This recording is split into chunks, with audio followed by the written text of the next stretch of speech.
Hi, welcome to MST classes.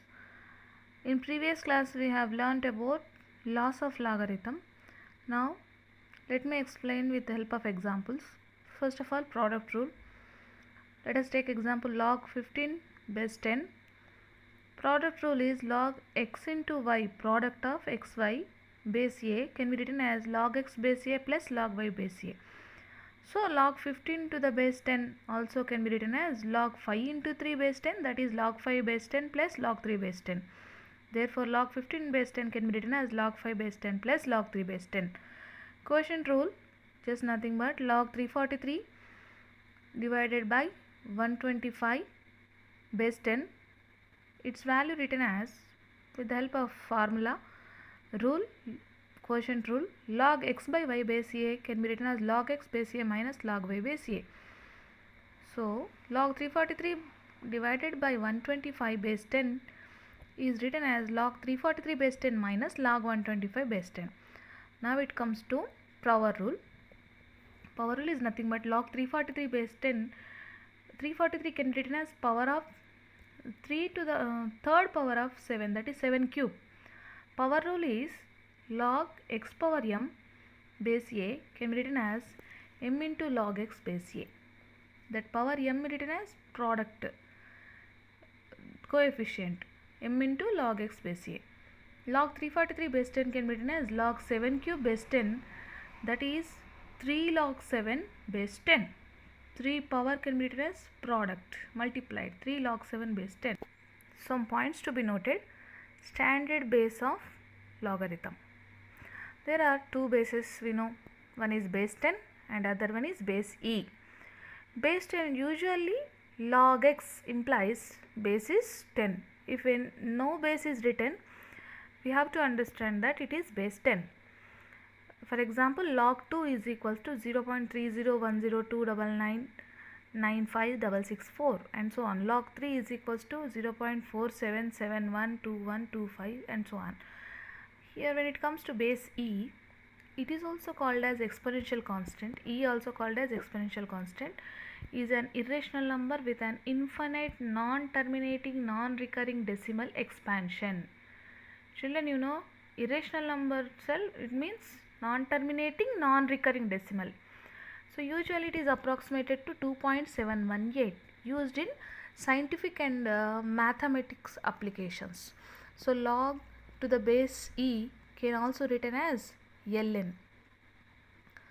So ln x implies base e, logarithmic, also called as natural logarithms. Ln stands for natural logarithms. Ln gives natural logs in scientific calculators. Okay, now it comes to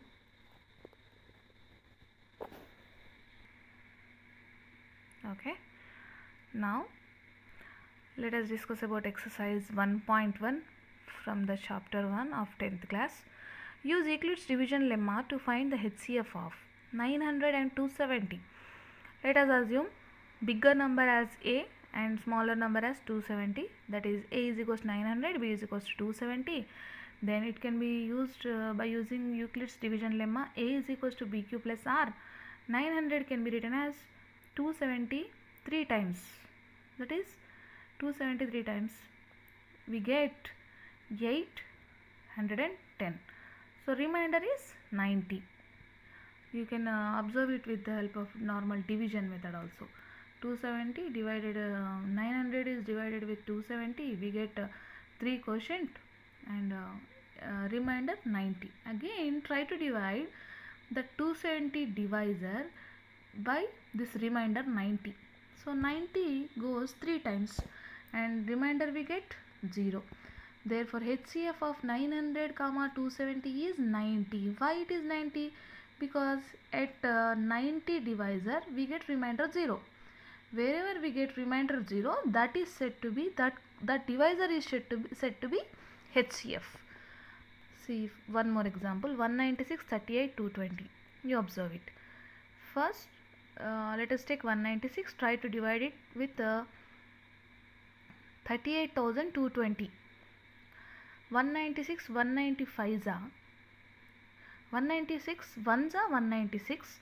1862 remainder. Again 196 9s are 1764 and it is 980 remainder, and 196 5s are 980, so we get remainder 0 at 196 itself, right?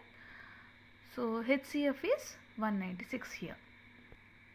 Next 1651 2032. A is equals to 2032, B is equals to 1651. 2032 is equals to 1651 into 1, remainder 381. Again divide with 381, then 1651 can be written as 381 into 4 plus remainder 127, and 381 can be written as 127 remainder with remainder. If you try to multiply 3 times, we get 381, then remainder 0. Therefore at 127 we got remainder 0.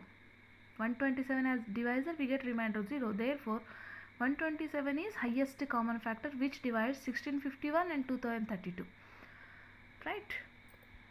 Next, children, you try to do remaining exercise problems as homework. Thank you.